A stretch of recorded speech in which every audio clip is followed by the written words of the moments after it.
হেন নিজের হাতে যত মাটির কলস বানাইছো, মাটির হাড়ি পাতিল বানাইছো, সবগুলো ভাঙ্গো। হাতের লাঠি দ্বারা মাটির পাতিলাগুলো একটা একটা করে পিডায় পিডায় ভাঙ্গে। কষ্ট লাগবে কি লাগবে না? আল্লাহ বলছিলাই কেন বানাইতে, আবার ভাঙতেই বললা কেন? মনটা ভীষণ খারাপ, কিন্তু আল্লাহ আদেশ করেছেন ভাঙতে হবে। হাতের লাঠি তারা বাইরে বাইরে পিটা পিটা সবগুলো হাড়ি বাতিল ভেঙ্গে চুরমার করে দিয়েছে। মহান আল্লাহ রাব্বুল আলামিন কুদ্দুস আওয়াজ দিয়া জানতে চাই, হ্যাঁ মাটির পাতিলা ভাঙ্গার সময় চেহারাটা মলিন দেখা গেছে কেন? আল্লাহ অন্তর যাবি, তারপরও জিজ্ঞেস করলে পয়গম্বর ডাক দেয়া বলে, আল্লাহ বুঝতে পারি নাই, এর রহস্যটা কি বুঝতে পারি নাই। বানাইতে বললেন কেন, আবার ভাঙতে বা বললেন কেন? হ্যাঁ তুমি মাটির কলস বানাও। আয় আল্লাহ, কয়টা বানাবো? কয় বানাইতে থাকো। পরবর্তী নির্দেশ না দেওয়া পর্যন্ত বানাইতেই রইলেন। অনেকগুলো মাটির পাতিলা বানাইলেন, মাটির কলস বানালেন, মাটির প্লেট বানালেন, মাটির গ্লাস বানালেন।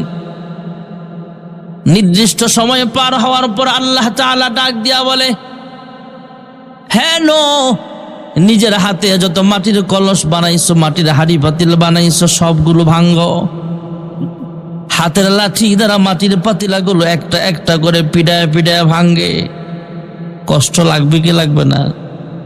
আল্লাহ বলছিলাই কেন বানাইতে, আবার ভাঙতেই বললা কেন? মনটা ভীষণ খারাপ, কিন্তু আল্লাহ আদেশ করেছেন ভাঙতে হবে।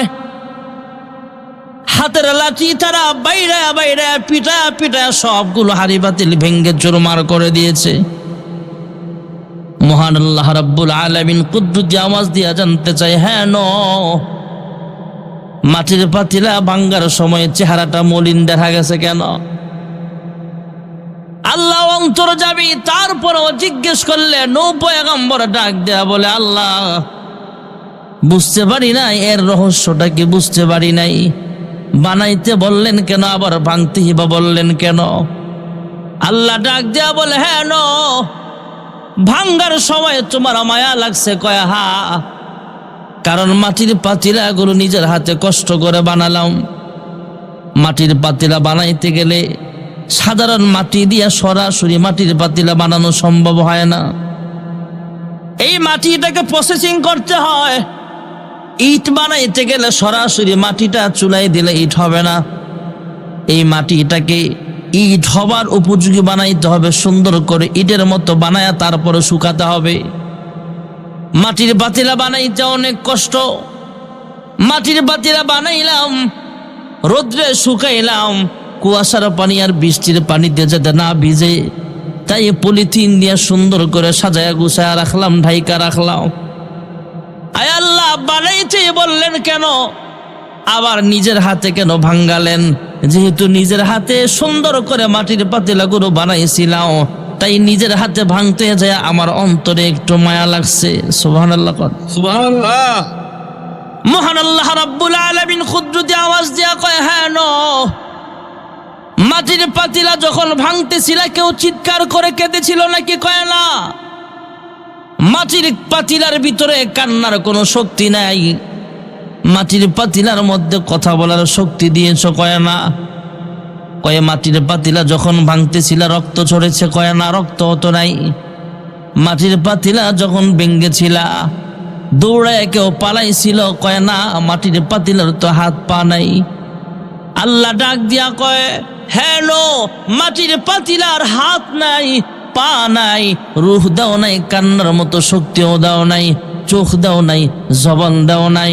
তারপরও যদি তোমার অন্তরে মায়া লেগে থাকে, আমি আশরাফুল মাখলুকাত মানুষ নিজের কুদরতে হাত দিয়া বানাইলাম, আর তোমার বদদুয়ার কারণে সেই মানুষগুলো যখন ধ্বংস করে দিয়েছিলাম, প্লাবনে ফালায়া ফালায়া যখন মারতেছিলাম, দৌড়ায়া পালাইবার চেষ্টা করেছিল, চিৎকার করে কাঁদছিল, কারো নাকে মুখে রক্ত বের হয়েছিল, কেউ ভয়ে স্ট্রোক করে দুনিয়া থেকে বিদায় হয়ে গিয়েছিল।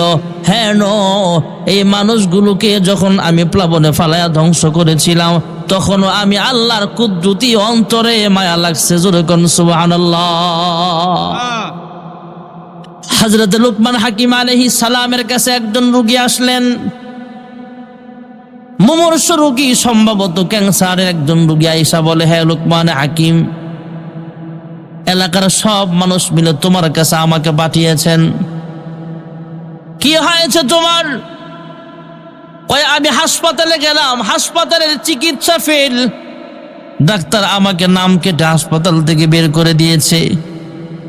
কয়ে যা খাইবার মন চায় খেয়ে ফেলেন, কয়েকদিন পর আপনি দুনিয়া থেকে বিদায় হয়ে যাবেন।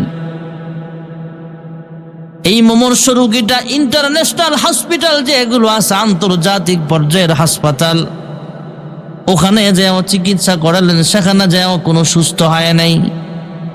আন্তর্জাতিক পর্যায়ের ডাক্তারের কাছে যা চিকিৎসা করলেন, সেখানেও কোনো ফায়দা হয় নাই। হ্যাঁ লুকমান হাকিম, এলাকার মানুষ মিলে সবাই আপনার কাছে আমাকে পাঠিয়েছেন, আপনি আমার চিকিৎসা করেন। লুকমান হাকিম ডাক দিয়া বলে, লোকটার চেহারার দিকে তাকায় একটু গবেষণা করে ডাক দিয়া বলে, হ্যাঁ ভাই, সব ডাক্তাররা মিলে আমার কাছে তোমাকে পাঠাইছে, ঠিক আছে, তবে আমার কাছেও তোমার কোনো ঔষধ নাই। এবার বলেন, লোকটার মনটা ভালো হবে না খারাপ? মনটা খারাপ করে ঘর থেকে বের হয়ে গেছে। ডাক দিয়া বলে, হ্যাঁ লুকমান হাকিম, ভেবেছিলাম আপনার কাছে আমার চিকিৎসা করাবেন, আমাকে আপনার ঘর থেকে তাড়া দিলেন, দরজা থেকে বের করে দিলেন। বিভিন্ন হাসপাতালে গেলাম, আমার চিকিৎসার কোনো উন্নত হয় নাই। ডাক্তাররা চিকিৎসা করতে করতে ফেল, কেউ আমার চিকিৎসা করতে পারে না।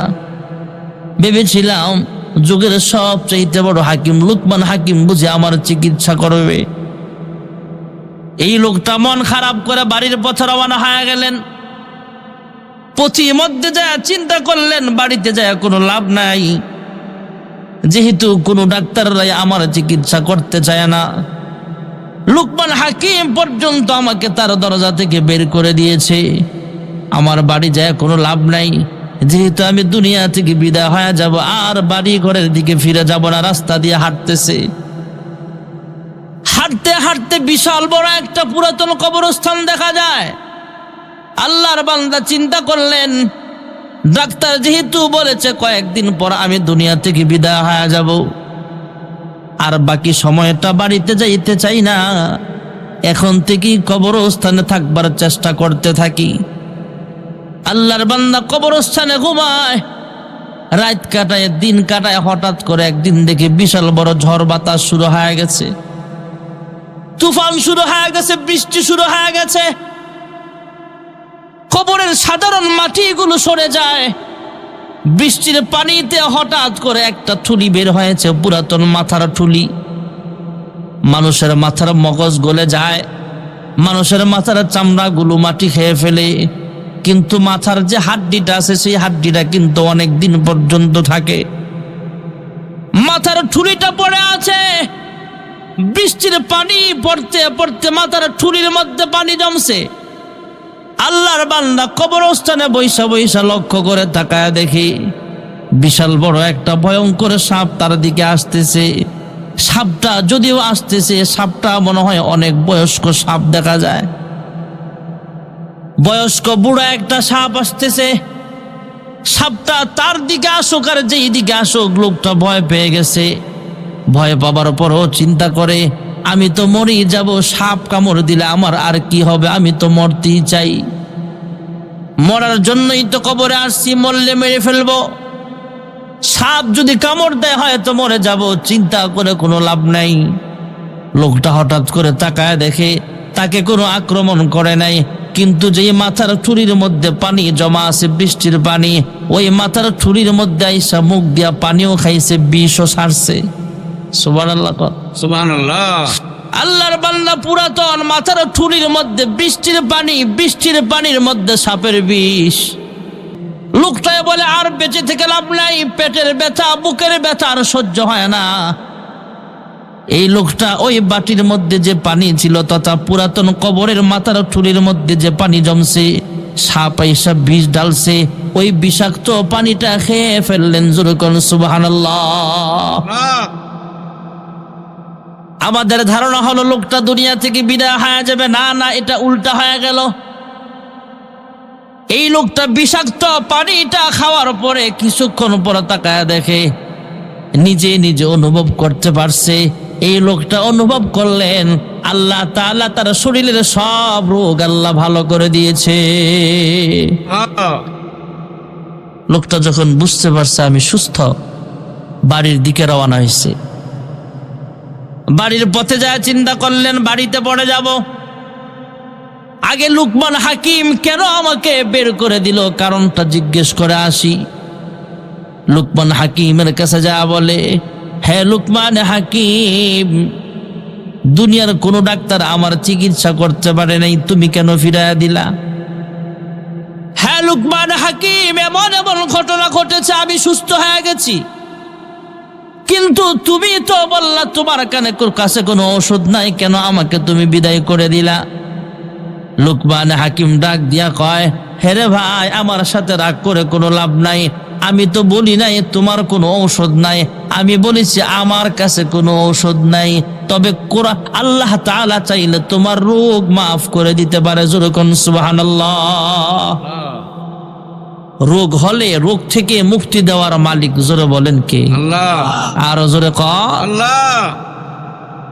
লুকমান হাকিম ডাক দেয়া বলে, হ্যাঁ ভাই, আমি তোমার দিকে একটু মুরাকাবা করে দেখলাম, তোমার যে ঔষধ লাগবে এই ঔষধ আমার কাছে নাই। নির্দিষ্ট সময়ের এত বছর আগের পুরাতন কবরের একটা মাথার ঠুরি লাগবে, আবার এই মাথার ঠুরির মধ্যে নির্দিষ্ট পরিমাণের বৃষ্টির পানি লাগবে। আমি পাবো কোথায় মাথার ঠুলি? আবার এই মাথার ঠুলির মধ্যে বৃষ্টির পানি কোথায় পাবো? আবার এমুক বয়সের এত বছর আগের একটা সাপ বিদ্ধ সাপের নির্দিষ্ট পরিমাণের বিষ লাগবে। আমি এমন মুরব্বী সাপ কই থেকে ধরে আনবো? আর সাপ তো আর আমার কথাই বিষ ছাড়বে না, বেশিও ছাড়তে পারে আবার কমও ছাড়তে পারে। এই জন্য বলেছি আমার কাছে কোনো ঔষধ নাই। আর তুমি আমার কাছ থেকে ফিরে যায়া ঘুরতে ঘুরতে যখন কবরস্থানে গেলা, আল্লাহ তোমার জন্য ঔষধের ব্যবস্থা করে দিয়েছেন, আল্লাহ তোমাকে শিফা দান করেছে। যেরকম সুবহানাল্লাহ। এই লুকমান হাকিম ছিল দেখতে কালো, কিন্তু মনটা ছিল অনেক ভালো। যেরকম সুবহানাল্লাহ। আরেকজন কালো মানুষ হলো হযরত বিলাল হাফসি রাদিয়াল্লাহু তাআলা আনহু। হযরত বিলাল হাফসি রাদিয়াল্লাহু তাআলা আনহু মসজিদে নববীর মুয়াজ্জিন। ভাইয়েরা আমার, মসজিদে নববীতে আযান দেয়। আল্লাহর হাবিব রাহমাতুল লিল আলামিন হলেন ইমাম, আর মুয়াজ্জিন হলো আফ্রিকার কালো বিলাল। সুবহানাল্লাহ। আল্লাহর হাবিব বলেন, হ্যাঁ সাহাবায়ে কেরাম, এই বিলাল শুধু দুনিয়ার জমিনের মুয়াজ্জিন নয়, এই বিলাল হাসরের মাঠেও আজান দিবে। জোরে কোন সুবহানাল্লাহ। হযরত বিলাল হাফসি রাদিয়াল্লাহু তাআলা আনহু দুনিয়ার মসজিদে নববীতে যখন আজান দিতেন, চতুর্দিক থেকে 33 মাইল করে আজানের আওয়াজ শোনা যাইত। সুবহানাল্লাহ কইেন না, আমাদের মাইকের আওয়াজও তো এত যায় না। আর হযরত বিলাল মাইক নাই, এমনি আজান দিতেন, চতুর্দিকে 33 মাইল করে শোনা যাইত। সুবহানাল্লাহ। আল্লাহর হাবিব বলেন, ও সাহাবীরা, এই কালো বিলাল এই দুনিয়ার মুয়াজ্জিন, আজান দিলে 33 মাইল পর্যন্ত শোনা যায়। আর এই বিলাল যখন জান্নাতি সাওয়ারির উপরে উঠে হাসরের মাঠে আজান দিবে, এই হাসরবাসীর কানে পৌঁছিয়া যাবে। এই বিলালের আজানের আওয়াজ গোটা হাসরবাসীর কানে আল্লাহ তাআলা পৌঁছায় দিবে। তাহলে কালো মানুষের দাম আছে না নেই? আরো জোরে কর। আল্লাহ রাব্বুল আলামিন কালো আর সুন্দর দেখা জান্নাত দিবে না, ঈমান দেখা জান্নাত দিবে। আল্লাহ রাব্বুল আলামিন এই দুনিয়াতে অনেক মানুষ লম্বা, অনেক মানুষ খাটো, অনেক মানুষ কালো, অনেক মানুষ সুন্দর। জান্নাতে আল্লাহ একটা কালো মানুষও রাখবে না। জান্নাতে মানুষগুলোকে মহান আল্লাহ রাব্বুল আলামিন ইউসুফ আলাইহিস সালামের মতো সুন্দর বানায়া দিবে। সুবহানাল্লাহ। এখানে অনেক বৃদ্ধ মানুষ আছে, আমাদের বয়স বাড়ে, আল চুল দাড়ি পাকতে থাকে, কিন্তু আমাদের কিন্তু চায় না মন যে আমি বুড়া হয়ে যাই। জান্নাতের মধ্যে মহান আল্লাহ রাব্বুল আলামিন আমাদের এই আশাটা পূরণ করবে। দুনিয়ার জমিনে আমরা কিন্তু জোয়ান থাকবার চাই, কিন্তু চিরদিন যৌবনকাল থাকে না। আর জান্নাতের মধ্যে আল্লাহ রাব্বুল আলামিন এই আশাটা পূরণ করবে, জান্নাতি মানুষ কোনোদিন বৃদ্ধ হবে না। জোরে কোন সুবহানাল্লাহ। দুনিয়ার জমিনে আমি চাই আমার বিবি বাচ্চা সব কিছু ভালো থাকুক। দুনিয়ায় চলার মেন সম্বল হলো একটা ফ্যামিলি। কাহারো যদি সন্তান বেশি হয় তার দাম সমাজের ভিতরে আলাদা থাকে, কাহারো ভাই বোন বেশি থাকলে তার দাম সমাজের ভিতরে আলাদা। আল মাল ওয়াল বানুন জিনাতুল হায়াতিদ দুনিয়া। দুনিয়ার মধ্যে সম্পদ যেমন সম্বল, সন্তান আদিও একটা সম্পদ, দুনিয়ার সম্পদ এটা। ভাইয়েরা আমার, বন্ধুরা আমার, আল্লাহ তাআলা দুনিয়াতে একটা স্যাম্পল বানিয়েছে। আল্লাহ ডাক দেয়া কয়, হে বান্দা, দুনিয়ার মধ্যে তোমাকে বিবাহ করায়া দেখছি, তুমি বউ পছন্দ করো। সুবহানাল্লাহ কন্যা, সুবহানাল্লাহ। যতই বউ পছন্দ করো, একটা দুইটা তিনটা সর্বোচ্চ চারটা, এর বেশি জায়েজ নাই। আর জান্নাতের মধ্যে কমপক্ষে 70টা হুর তোমার সাথে বিবাহ পড়ায়া দিমু। সুবহানাল্লাহ কয় না রে? কয় হুজুর, একটা দুইটা তিনটা চারটা মানে এটা সরকারি আইন না, এটা হলো কোরআনী আইন। সুবহানাল্লাহ কোন? সুবহানাল্লাহ। আজকে সমাজের ভিতরে আমাদের বাংলাদেশের কিছু আইন যদি ইসলামিক ধাঁচে থাকতো শুধু বিবাহের বিধানের ক্ষেত্রে, তাহলে বাংলাদেশে এত গুনাহ হইতো না। সরকার শুধু এতটুকু যদি আইন করত সৌদি আরবের মতো, যে কেউ যদি এতটুকু সম্পদের মালিক হয়, এত টাকার মালিক হয়, তাকে দ্বিতীয় বিবাহ করার অনুমতি আছে। যখন ধনাঢ্য মানুষগুলো দ্বিতীয় বিবাহ করত, তাহলে সমাজের মধ্যে অনেক জেনা কমে যেত। বিবাহটা অনেক কঠিন করে ফেলেছি আমরা, এই জন্য সমাজে গুনাহটা করা সহজ। সমাজে গুনাহ করা সহজ, বিবাহ করা কঠিন হয়ে গেছে। বিবাহটাকে সহজ করেন, গুনাহ কমে যাবে। আল্লাহর হাবিব রাহমাতুল লিল আলামিনের কাছে একজন সাহাবী এসে বলে, ইয়া রাসূলুল্লাহ, ইয়া হাবিবাল্লাহ, আমার কামাইতে বরকত নাই। দুজাহানের সরদার ডাক দেয়া বলে, হ্যাঁ সাহাবী, বিবাহ শাদী করছো কিনা? কয় না।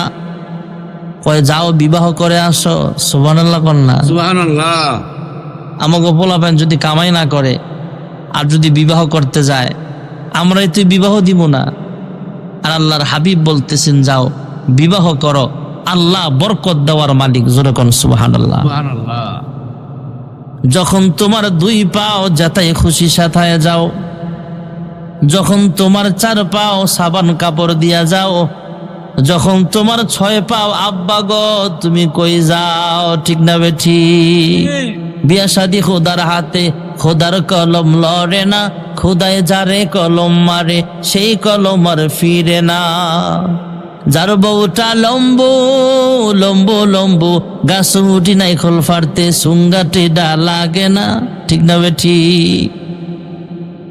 সাহাবী একটা বিবাহ করলেন, এতদিন নিজের একাই সংসার চালাইতে কষ্ট হয়, এখন বিবাহ করার পর সংসারের সদস্য হলো কয়জন? 2 জন। জোরে কথা বলেন না। 2 জন। আল্লাহর হাবিবের কাছে আইসা বলে, ইয়া রাসূলুল্লাহ, ইয়া হাবিবাল্লাহ, আগে তো সিঙ্গেল ছিলাম, এখন তো ডাবল, এখন তো আমার কামাই রোজগারে বরকত নাই। আল্লাহর হাবিব বলে, যাও আর একটা বিবাহ করো। সুবহানাল্লাহ কন্যা। আমাদের যুবকরা হইলে বলতো, হুজুর একটাই তো পাল্টারি না, আর একটা বিবাহ করলে পালমু কেমনে? আল্লাহর নবী যখন বলছে যাও, ওই সাহাবী আর একটা বিবাহ করছে। সুবহানাল্লাহ কোন? সুবহানাল্লাহ। এতদিন ছিল 2 জন, আরেকটা বিয়া করার পরে 3 জন, কিছুদিন পর আরেকটা করালেন, সংসারের সদস্য হয়ে গেল 4 জন।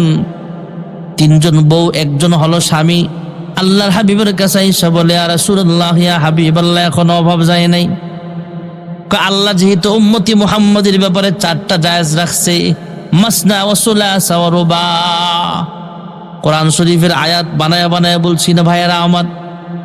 আল্লাহ যেহেতু একসাথে 4টা বিবির বিধান রেখেছেন, যাও 4টা পূরণ করো। বরকত দেওয়ার মালিক জোরে বলেন কে? ওই সাহাবী একাই চলতে কষ্ট হয়, কামাই নাই, বিবাহ করলেন, 4টা বিয়ে করেছেন। আল্লাহ তাআলা এমন ভাবে রিজিকের ফয়সালা করে দিয়েছেন। অনেক দিন পর সাহাবী আয়েশা বলে, ইয়া রাসূলুল্লাহ, ইয়া হাবিবাল্লাহ, আমি তো একাই নিজের পেট চালাইতে কষ্ট হতো, আর এখন ঘরের ভিতরে আমি সহ আমার 4 বিবি সহ 5 জন সদস্য, সংসারে কোনো অভাব নাই, আল্লাহ হালাল রিজিকের ব্যবস্থা করে দিয়েছে। যেরকম সুবহানাল্লাহ। সুবহানাল্লাহ। এই জন্য ছেলে মেয়ে বিবাহের উপযুক্ত হলে বিবাহ করাই দেন, অনেক বরকত হবে। যে কথাটা বলা আমার উদ্দেশ্য, ভাইয়েরা আমার, দুনিয়ার জমিনে আমরা বিবি চাই, জান্নাতের মধ্যে আল্লাহ কমপক্ষে 70টা বিয়ে করায় দিব। সুবহানাল্লাহ কোন? সুবহানাল্লাহ। মা বোনেরা, আপনারা মন খারাপ করে লাভ নাই। বলবেন, হুজুর একজন স্বামী যদি 70 জন বউ পায় তাহলে মনে হয় আমাকে ভুলে যাবে। না না, 70 জন মিলায়া যা সুন্দর হবে, আপনি দুনিয়াতে কালো হন বা শ্যামলা হন বা ফর্সা হন, জান্নাতের ভিতরে হুরদের চাইতে সবচাইতে সুন্দর বেশি আপনাকে দেখা যাবে। সুবহানাল্লাহ। এখন বলবেন, হুজুর পুরুষ মানুষ 70টা বউ পাইব, 72টা বউ পাইব, আমরা তো একটাই পাইলাম। জান্নাতি নারীরা একাধিক স্বামীর আশা করে না। সুবহানাল্লাহ বলনা। সুবহানাল্লাহ। আল্লাহ তাআলা একজন স্বামীর ভিতরে 1000 জন পুরুষের বরকত দিয়া দিবে। যেরকম সুবহানাল্লাহ। দোয়া হয়ে যাবে। ভাইয়েরা আমার, অল্প সময়ে বসেন। জান্নাতের ভিতরে মহান আল্লাহ রাব্বুল আলামিন সবকিছু পরিবেশন করবে। জান্নাতের ভিতরে আল্লাহ তাআলা মাটির নির্যাস থেকে রুটি বানাইবেন, আর মাছের কলিজা বোনা করে নাস্তা খাওয়াবে। সুবহানাল্লাহ কয়েন না? মাছের কলিজা বোনা দিয়া নাস্তা বানাবে। হায়রে, আল্লাহ রাব্বুল আলামিন আমাদের জন্য হুরে গেলমানের ব্যবস্থা করে দিবে। দোকানের মধ্যে যেমন মিসিয়ার আছে, জান্নাতের মধ্যেও মিসিয়ার থাকবে 80,000। সুবহানাল্লাহ। ঘুমায় ঘুমায় কয় হাজার? 80,000 খাদেম, প্রত্যেকের হাতে 2টা করে প্লেট নিয়ে আসবে। যেরকম সুবহানাল্লাহ।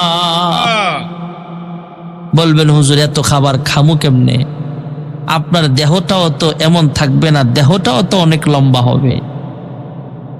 খাইতে খাইতে খাবার তো খাবেনি, খাবারের যে প্লেটটা থাকবে এটাও খাবার, এটাও চাবায় চাবায় খাবে মানুষ। সুবহানাল্লাহ। সুবহানাল্লাহ। 80,000 খাদেম, প্রত্যেকের হাতে 2টা করে প্লেট। ভাইয়েরা আমার, 1,60,000 প্লেট নিয়ে কমপক্ষে হাজির হয়ে যাবে। জান্নাতের বাসিন্দা চিন্তা করবে, হায় রে, জান্নাতের বাড়িতে যদি আমার মেহমান চলে আসে, মাওলানা ওলিউল্লাহ খান সাহেব যদি আমার বাড়ির মেহমান হয়ে যায়, আমি তাকে মেহমানদারি কিভাবে করব? আমার মুসল্লি যদি আমার বাড়িতে মেহমান হয়ে চলে আসে, কেমনে খাওয়ামু? আমার বেয়াই যদি চলে আসে, তারে কি দিয়া মেহমানদারি করব? অর্ধেক খাবার রেখে দিবে, বাকিগুলো খাইতে থাকবে। আল্লাহর পক্ষ থেকে আওয়াজ আসবে, হে জান্নাতের মেহমান, মেহমানের জন্য তোমার খানা রাখতে হবে না, সবগুলো খাবার তোমার জন্য বরাদ্দ করা হয়েছে। তোমার মেহমান যদি চলে আসে, মেহমানের জন্য আল্লাহর পক্ষ থেকে খাবার দেওয়া হবে। সুবহানাল্লাহ। জান্নাতের মধ্যে বাড়ি গাড়ি নারী সবকিছু দেওয়ার পরে আল্লাহ জিজ্ঞেস করবে, হ্যাঁ জান্নাতীরা, দুনিয়ার জমিনে জান্নাতের নিয়ামতের কথা যা যা শুনছিলা সব ঠিক মতো পাইছো কিনা? জান্নাতীরা বলবে, হ্যাঁ মালিক, দুনিয়ার জমিনে যা যা শুনছিলাম এর চাইতে 1000 গুণ বেশি পেয়েছি। আল্লাহ রাব্বুল আলামিন কুদরতি আওয়াজ দিয়া বলবে, হ্যাঁ জান্নাতীরা, আর কিছু চাওয়ার থাকলে তোমরা চাইতে পারো। সেদিন জান্নাতের বাসিন্দাদের পক্ষ থেকে আওয়াজ আসবে, जन्नत दोज़ख से या रब क्या करो, जन्नत दोज़ख से या रब क्या करो, आरज़ू है मैं तुझे देखा करो, हुर गिलमन जितनी नेमत है तो सबसे बेहतर नामते दीदार तो জান্নাতে যাই যদি মাসুকের না পায়ামি বেহেশতের আনন্দ আমার লাগবে না মনে কোথায় যাইয়া মাসুক পাইব বেহুশ আছি তাই। জান্নাতের পক্ষ থেকে আওয়াজ আসবে, জান্নাতের বাসিন্দাদের পক্ষ থেকে আওয়াজ আসবে, হে মালিক, দুনিয়ার জমিনে ওয়াজ মাহফিল আইসা জান্নাতের নিয়ামতের কথা শুনতাম, হে আল্লাহ তোমার কুদরতি পায়ে সাজদা দিতাম, হে মালিক তোমার কুদরতি চেহারাখানা আমরা কোনোদিন দেখি নাই, আয় আল্লাহ জান্নাতে দেওয়ার জাহান্নামে দাও, এমন একটা জায়গায় আমাকে রাখার ব্যবস্থা করে দিও যেখান থেকে তুমি আল্লাহকে এক নজর দেখতে পাই। যেরকম সুবহানাল্লাহ। আল্লাহ তোমার দিদার চাই, তোমাকে দেখতে চাই। আল্লাহ তাআলা একটা ওয়াজ মাহফিলের আয়োজন করবে। আমি আগেই বলেছি আর দুনিয়া দারুল মিসাল, দুনিয়াটা হলো উদাহরণ, দুনিয়াটা হলো স্যাম্পল, পরকাল হলো গোডাউন। এই ওয়াজ মাহফিলটাও স্যাম্পল, আসল ওয়াজ মাহফিল হবে জান্নাতে। সুবহানাল্লাহ। সুবহানাল্লাহ। জান্নাতের ওয়াজ মাহফিলে অংশগ্রহণ করার ইচ্ছা আসেনি? আল্লাহ সবাইরে কবুল করো, জোরে কোন আমিন। জান্নাতের ওয়াজ মাহফিল আল্লাহ সাজাবে। বাবু সালাম জান্নাতের ভিতরে বিশাল বড় স্টেজ করা হবে, প্যান্ডেল করা হবে। একটা রুম থাকবে এমন, যেই রুম এত বিশাল বড় রুম একটা থাকবে, যেই রুমের ভিতরে সমস্ত জান্নাতের একসাথে জায়গা হয়ে যাবে। সুবহানাল্লাহ। সুবহানাল্লাহ কয় না? আল্লাহ রাব্বুল আলামিন জান্নাতি বাসিন্দাদেরকে ঢালা বিছানার মধ্যে বিছাবে না। আপনারা তো ঈদগাহের মাঠে বিছানা বিছায়া বসেছেন, আর বক্তা সাহেবদের জন্য কয়েকটা চেয়ারের ব্যবস্থা করা হয়েছে, বিশেষ মেহমানের জন্য চেয়ারের ব্যবস্থা করা হয়েছে। আর জান্নাতের মধ্যে ঢালাও কোনো বিছানা থাকবে না।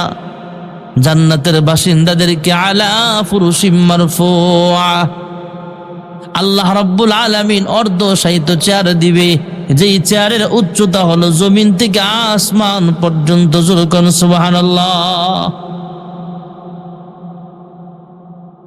অর্ধশায়িত চেয়ারের মধ্যে জান্নাতীরা আপন আপন আসন অলঙ্কৃত করবেন। মহান আল্লাহ রাব্বুল আলামিন একটা স্টেজ কায়েম করবেন, সেখানে প্রধান মেহমান থাকবে, বিশেষ মেহমান থাকবে। বিশেষ মেহমান থাকবেন হযরত দাউদ পয়গম্বর আলাইহিস সালাতু ওয়াস সালাম। হযরত দাউদ পয়গম্বর আলাইহিস সালাম দুনিয়ার জমিনে তো কণ্ঠটা আল্লাহ তাআলা অনেক সুন্দর দিয়েছিলেন। দাউদ পয়গম্বর সমুদ্রের কিনারায় বসে যখন বয়ান করতেন, কোরআন তেলাওয়াত করতেন, তথা ওনার কাছে আল্লাহ যে আসমানি কিতাব দিয়েছেন, জাবুর কিতাব, তিনি তেলাওয়াত করতেন। হযরত দাউদ পয়গম্বর আলাইহিস সালাতু ওয়াস সালাম সমুদ্রের কিনারায় বসে যখন তেলাওয়াত করতে আরম্ভ করে দিত, সমুদ্রের মাছগুলো পানির নিচ থেকে ভাইসা ভাইসা উপরে উঠা যাইত। খানা পিনা চলাফেরা বন্ধ করে দাউদ নবীর তেলাওয়াত শুনতে ব্যস্ত হয়ে যাইত। সুবহানাল্লাহ। হযরত দাউদ পয়গম্বরকে আল্লাহ তাআলা বিশেষ মেহমান বানাবেন। হযরত দাউদ পয়গম্বর আলাইহিস সালাম সেদিন তেলাওয়াত আরম্ভ করিয়া দিবে। আল্লাহ রাব্বুল আলামিন এক পর্যায়ে বিশেষ মেহমানের সময় সীমা যখন শেষ হয়ে যাবে, প্রধান মেহমানকে ডাকবেন। প্রধান মেহমান হলেন আমার আপনার নবী, বিশ্ব নবী রাহমাতুল লিল আলামিন। আর সেই ওয়াজ মাহফিলে সভাপতির আসন অলঙ্কৃত করবেন আহকামুল হাকিমিন আল্লাহ রাব্বুল আলামিন। যুরকুন সুবহানাল্লাহ। এবার প্রধান মেহমান তেলাওয়াত শুরু করে দিবেন। প্রধান মেহমানের সময় শেষ হওয়ার পরে আল্লাহ ডাক দিয়া বলবে, এ জান্নাতীরা, দাউদ নবীর কণ্ঠ আমি আল্লাহ তাআলা বানিয়েছি। আমার হাবিবের কণ্ঠস্বর আমি আল্লাহ দান করেছি। আমি আল্লাহর কণ্ঠে কোনোদিন তোমরা তেলাওয়াত শোনো নাই। এ জান্নাতীরা, এবার আমি তোমাদেরকে আমার নিজের কুদরতি কণ্ঠ দিয়ে তেলাওয়াত শোনাবো। সুবহানাল্লাহ। আল্লাহ সেদিন জান্নাতি বাসিন্দাদের সামনে আসবে, সামনে আইসা জান্নাতের বাসিন্দাদেরকে সালাম দিবে। সুবহানাল্লাহ কন্যা। সুবহানাল্লাহ। সালামু কওলাম মির রাব্বির রাহিম।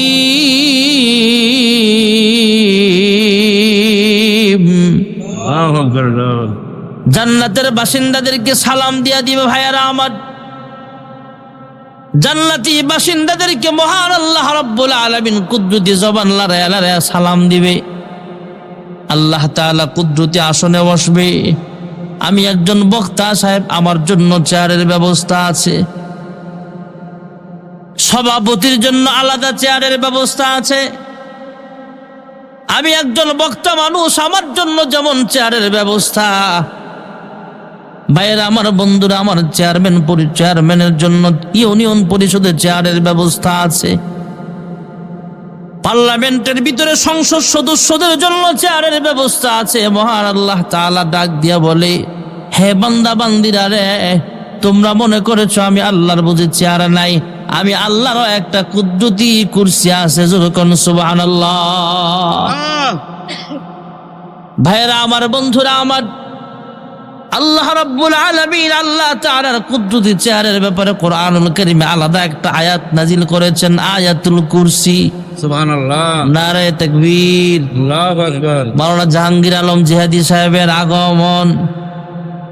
আপনারা বেজান না খুশি? ঠিক। ভাবলাম যে ভাইয়ের লোকে দেখা হয় না, না হয়, দেখা হয়ে গেছে, আলহামদুলিল্লাহ। কোন আমার পরে হুজুর বয়ান করে যাবো। আচ্ছা ভাইয়েরা আমার, বন্ধুরা আমার, জান্নাতের ওয়াজ মাহফিলে মহান আল্লাহ রাব্বুল আলামিন আমাদেরকে সালাম দিবে। সুবহানাল্লাহ কন্যা, কেমন মজাটা লাগবো। আল্লাহ রাব্বুল আলামিনের একটা কুদরতি চেয়ার আছে। ভাইয়েরা আমার, আল্লাহ তাআলা আলাদা সূরা নাজিল করেছেন, তথা আলাদা একটা আয়াত নাজিল করেছেন, আয়াতুল কুরসি। ওয়াসিআ কুরসিয়ুহুস সামাওয়াতি ওয়াল আরদ ওয়ালা ইয়াউদুহু হিফযুহুমা ওয়া হুয়াল আলিয়্যুল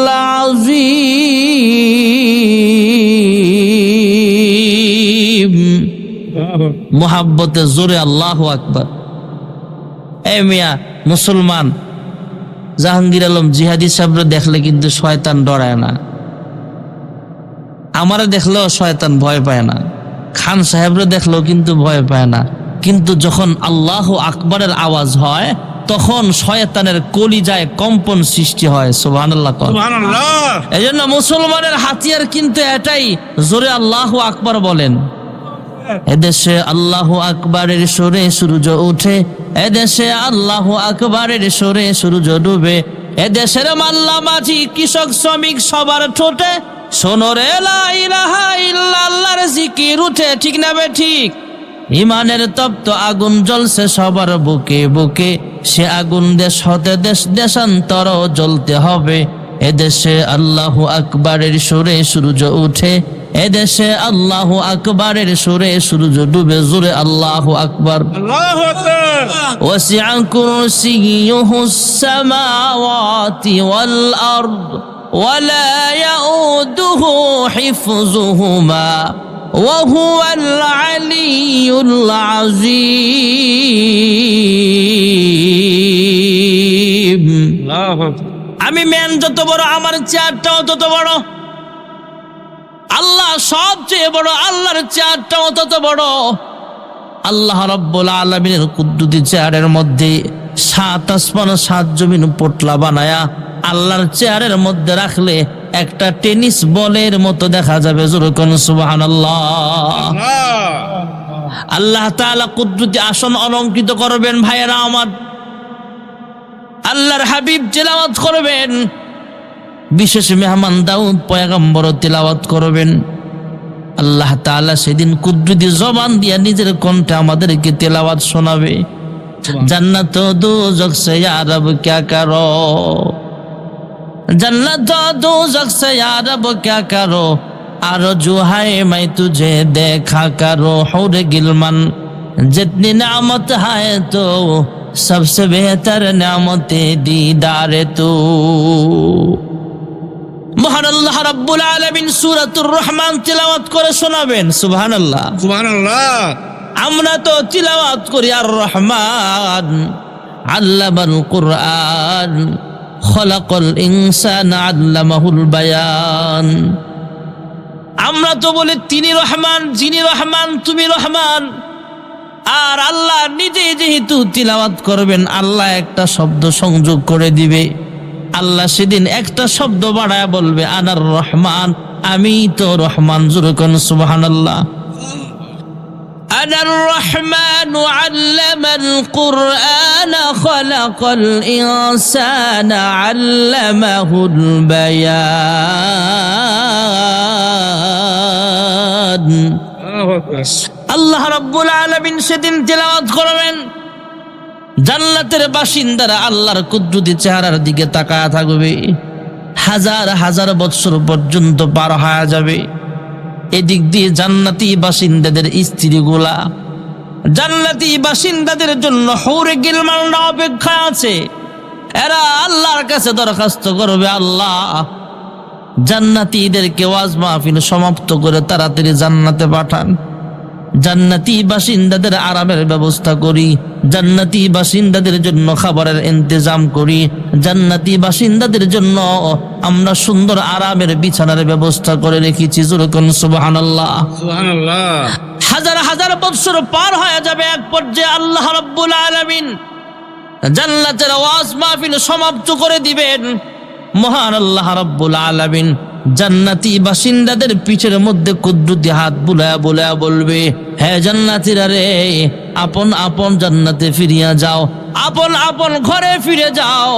আবার যখন তোমাদের সাথে দেখা হবে, যখন তোমাদের মন চাইবে আমি আল্লাহকে দেখার জন্যে, আমি আল্লাহ কুদরতি ভাবে তোমার সামনে আমি আল্লাহ হাজির হয়ে যাব। সুবহানাল্লাহ। সুবহানাল্লাহ। জান্নাতি বাসিন্দারা যখন ওয়াজ মাহফিল থেকে আবার নিজের বাড়ির দিকে রওনা হবে, জান্নাতের হৌরে গিলমানরা জান্নাতের বাসিন্দার দিকে মাথা থেকে পা পর্যন্ত চোখ ঘুরায় ঘুরায় তাকাবে। সুবহানাল্লাহ। সুবহানাল্লাহ। এই চাচা, আপনি যখন বাড়িতে যাবেন, চাচি যদি আপনার চেহারার দিকে এমনি চায়, কয় এখনো কি মনটা ভরে নাই সারা জীবন দীক্ষা, এত রাইতে আমার দিকে এমনি তাকান লাগে।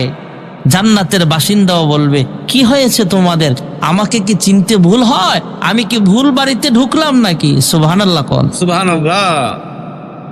হৌরে গিলমানরা ডাক দেয়া বলবে, হে আল্লাহর জান্নাতের মেহমান, আপনার মাথা থেকে পা পর্যন্ত চোখ ঘুরায় ঘুরায় তাকাইতেছে, আপনাকে চিনতে পারে নাই এই জন্য নয়, আপনাকে আমরা চিনতে পেরেছি। আর আপনিও ভুল বাড়িতে ঢুকেন নাই, আপনার নিজস্ব বাড়িতেই ঢুকেছেন। কিন্তু ওয়াজ মাহফিলে অংশগ্রহণ করার আগের সূরত আর এখনের সূরত এক নাই। ওয়াজ মাহফিলে অংশগ্রহণ করেছেন, মহান আল্লাহ রাব্বুল আলামিনের কুদরতি নজরটা দেখেছেন। আল্লাহর নূর আপনাদের চেহারায় চমকাইতে চমকাইতে এক পর্যায়ে এমন হয়ে গেছে, জান্নাতের ওয়াজ মাহফিলে অংশগ্রহণ করার আগে যেমন সুন্দর ছিলেন, যেমন মায়াবী চেহারা ছিল, এখন ওয়াজ মাহফিল থেকে বের হওয়ার পরে আমরা তাকায়া দেখি আগের চাইতে হাজার গুণ বেশি সুন্দর দেখা যায়। এই জন্য আপনার চেহারার দিকে আমরা তাকাইতেছি। এমন জান্নাত আমাদের দরকার। জোরে কোন আছে না নাই? আমার তেলাওয়াতকৃত আয়াতে মহান আল্লাহ রাব্বুল আলামিন বলেন, ইন্নাল্লাযীনা আমানু ওয়া আমিলুস সালিহাতি কানাত লাহুম জান্নাতুল ফিরদাউসি নুজুলা। নিশ্চয়ই যারা ঈমান আনবে, নেক আমল করবে, আমি আল্লাহ তাআলা তাদেরকে জান্নাতুল ফিরদাউসের মেহমান বানায় দিব। সুবহানাল্লাহ ওয়ালহামদুলিল্লাহ লা ইলাহা ইল্লাল্লাহ লা ইলাহা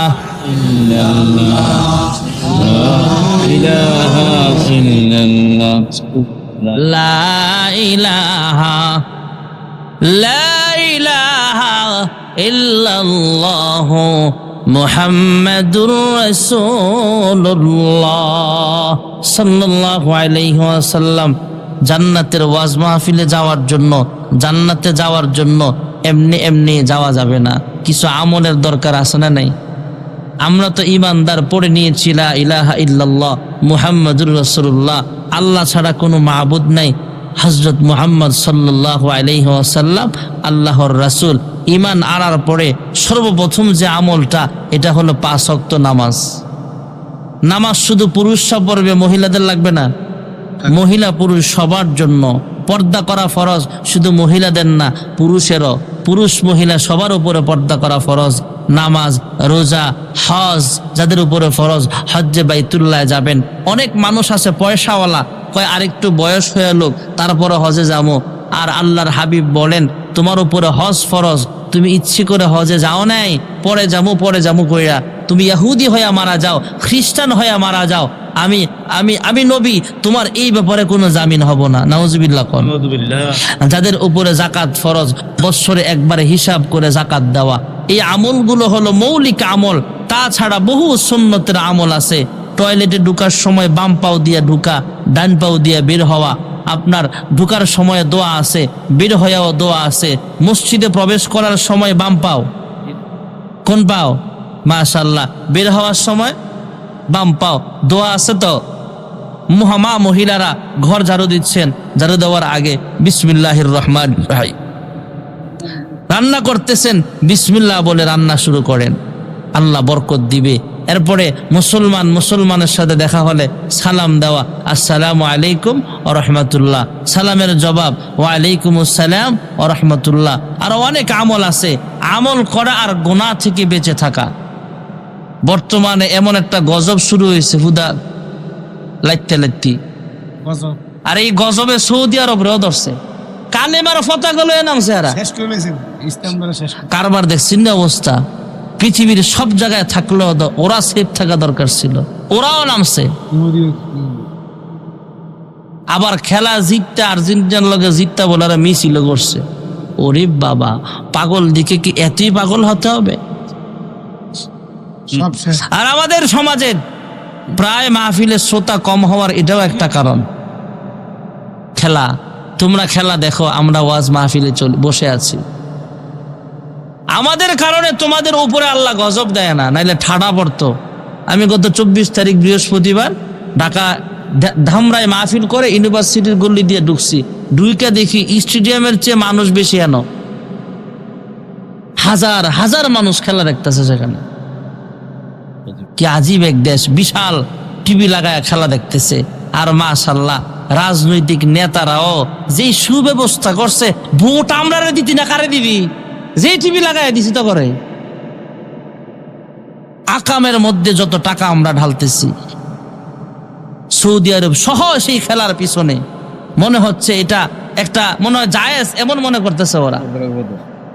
অথচ কুল্লু লাইবিন হারামুন, এর ভিতরে আপনার কি বলে, ক্রিকেট খেলা, জুয়া খেলা, তাস খেলা, তারপরে ফুটবল খেলা, সবগুলোই তো হারাম। কোন অ্যাঙ্গেলে আপনি এটাকে জায়েজ বানাতে পারবেন না। আর এই হারাম খেলা নিয়ে এই দেশের রাজনীতিবিদরাও ফায়দা লুটতেছে। সৌদি আরব সহ পুরা বিশ্বের মাথা মোটাওয়ালারা এটা নিয়ে পাগল, আর নাচানাচি শুরু হয়েছে। এই জন্য মুসলমান সাবধান হন। আপনার কি লাভ আর্জেন্টিনা জিতলে? আপনার কি লাভ ব্রাজিল জিতলে? আপনার আবার কি ফায়দা বলেন? কোনো লাভ আছে?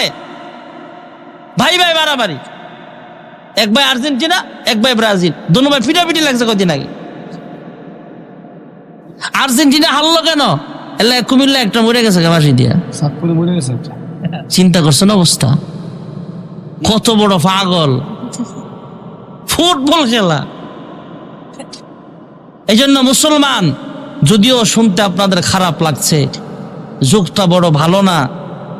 যেই দেশের মানুষ মক্কা মদিনা আছে সৌদি আরব, সেই দেশের মানুষগুলো আজকে হারামের পথ বাইছে নিছে নাম করার লাইগা। তবে এর ভিতরে একটা সুসংবাদ হলো, আমার বাংলাদেশের সালে আহমদ তাকরিম 103টা দেশে তাদের আমাদের বাংলাদেশের সম্মান উজ্জ্বল করে আসছে কোরআন তেলাওয়াতের প্রতিযোগিতা দিয়া, খেলা দিয়া না। ঠিক না বেঠিক জোরে কর? এই জন্য ভাইয়েরা আমার, জান্নাতে যাওয়ার জন্য ইমানের পাশাপাশি নেক আমল, পাশাপাশি গুনাহ মুক্ত জীবন গড়া। আল্লাহ তাআলা আমাদের সকলকে ইমান আমল নিয়ে কবরে যাওয়ার তৌফিক দাও, জোরে কোন আমিন। ভাই বয়ান করবে, বয়ান শুননা এরপরে যাইবেন। তাহলে আপনি মাইকটা ধরতে হবে, একটু সালাম দিয়ে কথা দুই একটা কথা কোন আপনি কথা বলিস আপনি বসেন বসেন বসেন না না বয়ান। শাফিল আম্বিয়া ওয়াল মুরসালিন ওয়া আলা আলিহি ওয়া আসহাবিহি আজমাইন। ربنا ظلمنا أنفسنا وإن لم تغفر لنا وترحمنا لنكونن من الخاسرين يا رب العالمين يا أكرم الأكرمين গো মালিক, গভীর রজনীতে আমি গুনাহগার, তোমার কতগুলো আশিকিন শাকিরিন বান্দা বান্দি নিয়ে তোমার শাহী দরবারে হাত বাড়াইলাম। আয় আল্লাহ, মাহফিলের শুরু থেকে পর্যন্ত যা কিছু আলোচনা হয়েছে ভুল ভ্রান্তি মার্জনা করে আর হাদিয়া লক্ষ কোটি গুণে বাড়াইয়া বিশ্ব নবীর রওজাত ছাড়া সোনার মদিনায় সবুজ রঙের গম্বুজের নিচে পৌঁছে দাও। আয় আল্লাহ, তাকে উসিলা করে বাবা আদম আলাইহিস সালাম থেকে এই মুনাজাত পর্যন্ত যত মুমিন মুমিনাত অন্ধকার কবরে শুয়ে আছে, প্রত্যেকের কবরের হাদিয়াগুলো পৌঁছে দাও। আয় আল্লাহ, খাস করে আমরা যারা হাত বাড়াইলাম, জানি না কে জানি মা দুঃখিনী হারাইয়া, প্রাণের আব্বা জানা হারায়া এতিমের মতো হাত বাড়াইছে গো আল্লাহ, জানি না গো মালিক কার মা বাবার কবরে জাহান্নামের সাপ কামড়াইতেছে, জানি না গো আল্লাহ কার মা বাবার কবরে জাহান্নামের আগুন দাও দাও করে জ্বলতেছে। আয় আল্লাহ, তাদের পক্ষ থেকে মাফ চাই, ক্ষমা চাই। আজকের মাহফিলের উসিলায় তাদের কবরগুলো জান্নাতের বাগান বানায় দাও। রব্বির হাবহুমা কামা রব্বায়ানি সগীরা। আয় আল্লাহ, আমরা গুনাহগার, আমার মতো গুনাহগার জমিনের উপরে আসমানের নিচে একজনও নেই। আয় আল্লাহ, আবার গুনাহের খবর যদি আম্মা আব্বায় জানতো কোনোদিন সন্তান বলে পরিচয় দিত না। আমার গুনাহের খবর যদি এই এলাকার মানুষ জানতো কোনোদিন আমার বয়ান শুনতো না। হ্যাঁ মালিক, যেমন ভাবে আমাদের গুনাহগুলো গোপন রেখেছ গো আল্লাহ, গোপনে গোপনে আমাদের সকলের জিন্দিগির সব গুনাহ খাতা মাফ করিয়া দাও। আদর রিয়া মানুষ আল্লাহ বানায়া কেমনে দিবা জাহান্নামে ফেলিয়া, গুনার বোঝা মাথায় লয়া আমরা দেশ বিদেশে ঘুরি, কোন দিন জানি আজরাইলের হাতে ধরা পড়ি। কবরেরই আযাব যদি মানুষ দেখিত, ঘরবাড়ি ছাড়িয়া রে পাগল হইত। তুমি ছাড়া কারি কাছে আমরা করি বড় দান, তুমি বিনে কে বুঝিবে মনেরই বেদন। তুমি যদি মাফ না করো আল্লাহ বান্দারে, বলো তোমার বান্দা যাবে কার কাছে। হ্যাঁ মালিক, দুনিয়ার ভিক্ষুক এক দরজা থেকে তাড়াইয়া দিলে অন্য দরজায় যায়, আমরা একমাত্র তোমার দরজার ভিখারি গো মালিক। তুমি ছাড়া আমাদের মাফ করানোওয়ালা আর কেউ নাই, তোমার দরবার ছাড়া আমাদের আর কোনো দরবার নাই। ফিরাইয়া দিও না, আমাদের জিন্দিগির সব গুনাহ খাতাগুলো মাফ করিয়া দাও। আয় আল্লাহ, অনেকে দোয়া চেয়েছে, পারিবারিক একটা অনুষ্ঠান, দোয়ার আয়োজন মৃত ব্যক্তিদের জন্য দোয়া চেয়েছে। এক হাবেজ সাহেব দুনিয়া থেকে বিদায় হয়ে গেছে, যারা আয়োজন করেছে, এদের পিতামাতা আত্মীয় স্বজন যারা কবরে আছে, প্রত্যেককে তুমি মাফ করিয়া দাও। যারা টাকা দিয়া, পয়সা দিয়া, সুপরামর্শ দিয়া এমন একটা জান্নাতের বাগান সাজাইছে, প্রত্যেকের মনের নেক আশাগুলো পূরণ করিয়া দাও। আয় আল্লাহ, মা বোনেরাও হাত বাড়াইছে, তাদেরকে পূর্ণ স্বামীর খেদমত করে পর্দা নিশিনা আবেদা জাহেদা সালেহা বানায়া দাও। আমাদের প্রত্যেকটি সন্তান কোরআনী শিক্ষায় শিক্ষিত হয় পিতা মাতা ও সমাজের খেদমত করার তৌফিক দান করো। আয় আল্লাহ, আমাদের সকলকে 5 ওয়াক্ত নামাজি বানাও। আয় আল্লাহ, আমাদের সকলকে সুন্নতি দাড়িওয়ালা বানায়া দাও। আমাদের সকলকে সুন্নতি টুপিওয়ালা বানায়া দাও। আয় আল্লাহ, সব সময় সুন্নত তরিকায় চলার তৌফিক নসিব করিয়া দাও। আয় আল্লাহ, জানি না কার জন্য আজকের মুনাজাত জিন্দেগীর শেষ মুনাজাত হয়ে যায়, কার জন্য জানি মালাকুল মউত আজরাইল প্রস্তুতি নিচ্ছে। আয় আল্লাহ, আমিও একদিন দুনিয়া থেকে বিদায় হয়ে যাব। মানুষ দৌড়াইয়া মসজিদে যাবে এলান করার জন্য, কয়েকজন বড়ই পাতার গরম পানি করতে ব্যস্ত হয়ে যাবে। আল্লাহ, আয় আল্লাহ, মশারি টানায়া জীবনের শেষ গোসল দিয়া দিবে। আয় আল্লাহ, কাফনের কাপড়ের প্যাকেট বানাবে, সাদা মার্কিন কাপড়ের প্যাকেট হওয়ার আগে হারামের 2টা কাপড়ে নিজেকে জড়াইয়া লব্বাইক লব্বাইক বলে বলে তোমার খানায় কাবা তওয়াফ করার তৌফিক সবাইকে নসিব করে দাও। আয় আল্লাহ, মদিনার মানুষ কত ভাগ্যবান, মন চাইলে মদিনাতুল মুনাওয়ারায় চলিয়া যায়। মক্কার মানুষ কত ভাগ্যবান, মন চাইলে মক্কাতুল মুকাররমায় চলিয়া যায়। আমরা কপাল পোড়া 6000 কিলোমিটার দূরের মানুষ, কিন্তু মন চায় বারবার মক্কা মদিনায় যাইতে। আয় আল্লাহ, আমাদের টাকা নাই, পয়সা নাই, আমাদেরকে বারবার মক্কা মদিনা দেখার তৌফিক দাও। আমাদের একজনকে হজ না করায় তুমি মরণ দিও না গো আল্লাহ। আয় আল্লাহ, যারা অসুস্থ শিফায়ে কামেলা আজলা দান করো, যারা অভাবে আছে অভাব দূর করে দাও, যারা ঋণগ্রস্ত আছে ঋণ পরিশোধ করার তৌফিক দান করো, সর্বপ্রকার বালা মুসিবত থেকে হেফাজত ফরমাও। আল্লাহুম্মা ইহফাজনা মিন কুল্লি বালাইদ দুনিয়া ওয়া আযাবিল আখিরাহ ওয়া তাওয়াফানা মুসলিমা ওয়া আলহিকনা বিস সালিহিন। আয় আল্লাহ, এই এলাকার কৃতি সন্তান আমার পাশে বসা জিহাদি সাহেব, আয় আল্লাহ, অনেক মোহাব্বতের মানুষ, খান সাহেব বসা অনেক মোহাব্বতের মানুষ। এখানের মানুষগুলো আমাকে মোহাব্বত করে, আমিও মোহাব্বত করি। এই মোহাব্বতটা তুমি জান্নাত পর্যন্ত কবুল করে নিও। এই আল্লাহ, আমাদের জাতের পিতা মাতা বেঁচে আছে, লম্বা নেক হায়াত দাও। জিহাদি সাহেবের আম্মা বেঁচে আছে, আমারও মা বেঁচে আছে, ওনারও আব্বা নাই, আমারও তো আব্বা নাই। আয় আল্লাহ, আমাদের আম্মা যারা বেঁচে আছে তাদেরকে লম্বা নেক হায়াত দান করো, সুস্থতার হায়াত দান করো, খেদমত করার তৌফিক নসিব করিয়া দাও।